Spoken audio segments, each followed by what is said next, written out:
Ngiyekhetha igumgedlela Nkosi enkulu Bombela Sitima Samampondo. Baba mkhulu phakathi ami.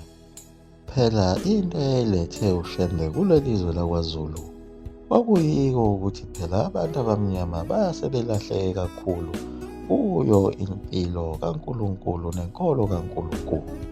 Into yabangela ukuthi laba bantu belahleke kangaka empilweni kaNkulunkulu yiko phela ukufika kwakhe umlungu nenkolo yakhe nezimishini zakhe.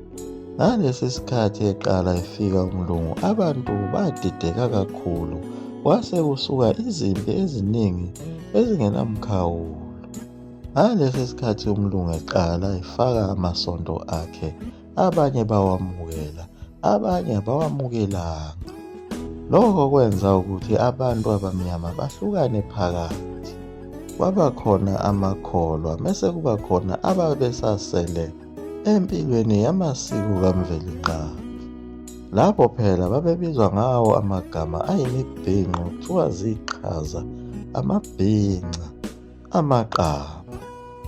Lowo moya wamasonto wavunguza kulo phela izwe lasemampondweni, uza kancane ezweni lakwaZulu, wazozinza endaweni okuthiwa kuseNatali. Abelungu babelwa kakhulu ukuthi bewele phela nothukela bezowufaka kwaZulu lo moya, kodwa babehluleka. Kodwa uShaka wayivuzisa phela imbiza, ngakho kubeka labelungu eThekwini. Laba belungu phela yiwo o-J.S. King, no-F.J. Farewell, kanye nabo o-Henry Finn. Abelungu bokuqala abafike bazenza kulo kwelaseThekwini, abagcina bewunyonyobela kancane uZulu ukuze bewuhlakaza. Lowo msebenzi wokuhlakaza uZulu waze wadlulela ebantwaneni babo. Bafundisa izingane zabo phela ukuthi bantwana bethu, inhloso yethu enkulu yikuhlakaza uZulu siphinde sidle umnotho. Silidle lonke leli lizwe, njengoba lelo tulo lagcine phela libe yimpumelelo ngoba phela ingane yakhe uHenry Finn, lena phela yabizwa ngokuthi uHenry Finn Jr., iyona eyayisixhase uZibhebhu ngezikhali ukuze kuhlakazwe ubukhosi bakwaZulu, ubulawe noDinizulu naye ucijwayo ngazo lezi zibhamu ezazisuka kuye uHenry Finn Jr., kanye nazo izimishini ababe sebezakha khona lapha eThekwini ukuze zihlakaze abantu. Ngangempela imizamo yawo amaNgisi yaba yimpumelelo ukuthi kusunguleke izimpi, abantu abamnyama bexabane bodwa.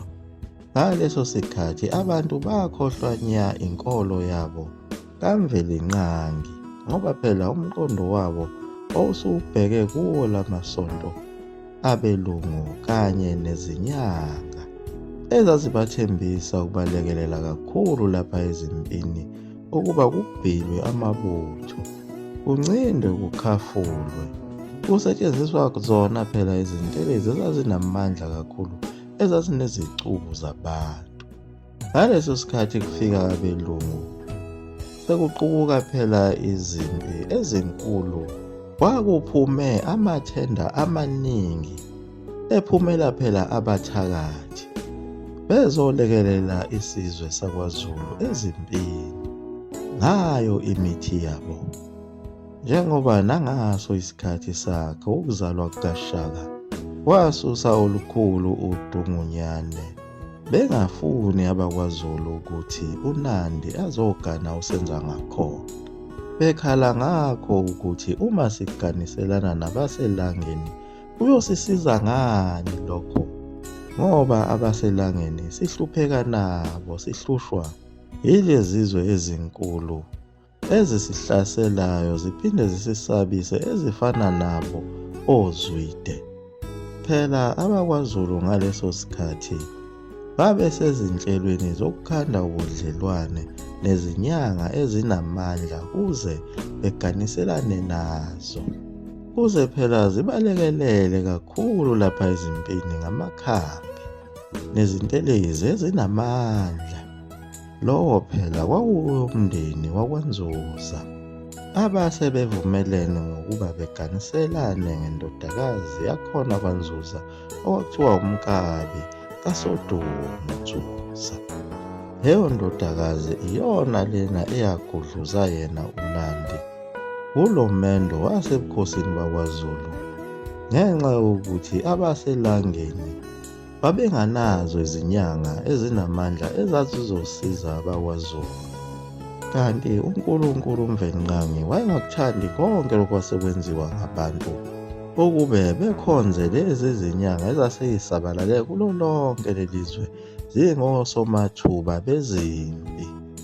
Seyifundise nabo laba bantu abamnyama abangoni phela bakaNkulunkulu ukuthi uma begwaza umuntu empini bamgqobhoze bese bethatha inyongo yakhe beyiphuze ukuze bezigome bezibhile ngayo ukuba bebenamandla futhi bebenesibindi bengesabi.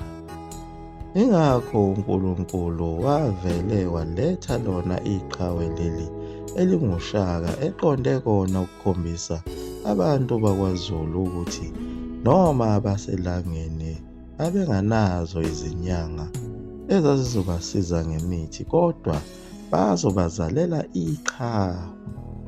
Leli qhawe elinguShaka lafikela wenza umsebenzi walo lokuthi lihlanganise zona izizwe ezimnyama ukuze kukhandeke isizwe esisha samaZulu. Phela ngesikhathi uShaka engakabikho, isibongo sakwaZulu kwakuyisibongo esasisincane kakhulu umndeni nje. Ingakho babe novalo olukhulu kangaka sebefuna zona izinyanga ukuba zibalekelele. Kodwa ekuzalweni kwakhe uShaka wenza ukuthi lesi sibongo sijike sibe yisizwe esikhulu esasihlanganise izibongo eziningi esaqoqa zonke izibongo zabenguni bazohlangana ndawonye ukukhanda umfelandawonye.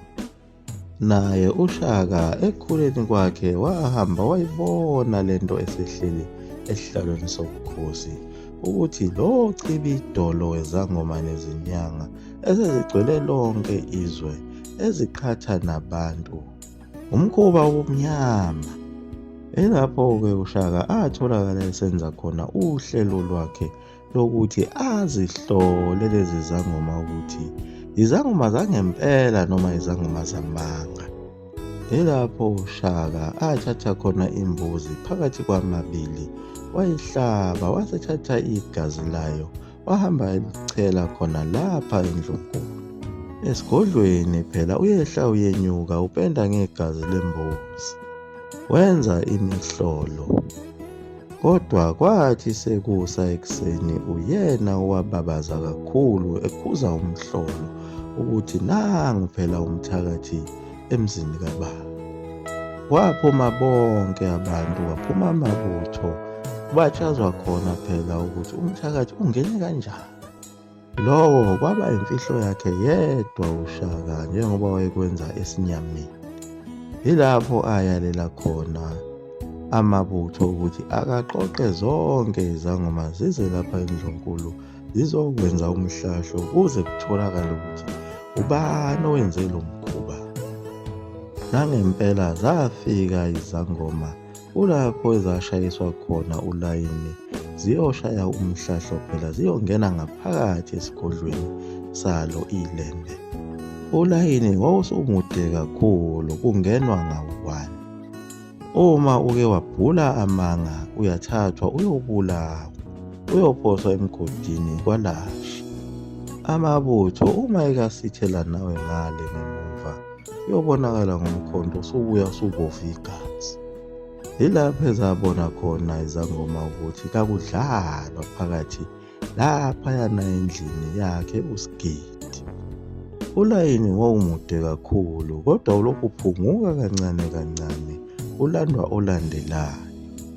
Afika abhula amanga uMangothobane yothi ubona sebemxhakile basithela naye ngale ngemuva emgodini kwaLasha ubuye ngomkhonto usubova igazi. Sebembulela uMangothobane wabhula amanga uMangothobane. Kwabonakala ukuthi izangoma ziyaphela ngempela, zidliwa lijozi. Ilapho isangoma sakwaMadondo esasisemuva kulayini singanake lutho, esathi masibona ulayini uncipha kodwa ungabuyi muntu, sase siyabhekisisa kahle sabona ukuthi kuyafiwa lapha phambili. Lesi sangoma sakaMadondo sasilandelana nomzala waso engaphambili. Yilapho esathiphisa khona umzala waso ukuthi mzala, ngiyazi ukuthi ngeke ulunge lapha phambili kuyafiwa. Ushawa umhlahlo onzima kakhulu uzosala laphayana. Into engcono buyela ngemuva kwami ngoba mina ngizofike ngiwushaye loya mhlahlo nawe bese uyasinda. Nangempela saze safika isangoma sakwaMadondo phambili, sangena safike sawushaya ngempela umhlahlo. Sathi singaqeda ukusho ukuthi lona owenze konke lokhu izulu eliphezulu. Amabutho akhe uShaka agxuma asidumela lesi sangoma, asibamba ethi ayosibulala ngoba sinuka inkosi. Yilapho uShaka awamisa khona amabutho akhe athi myekeni uyena muntu oyisangoma esishaye emhlolweni.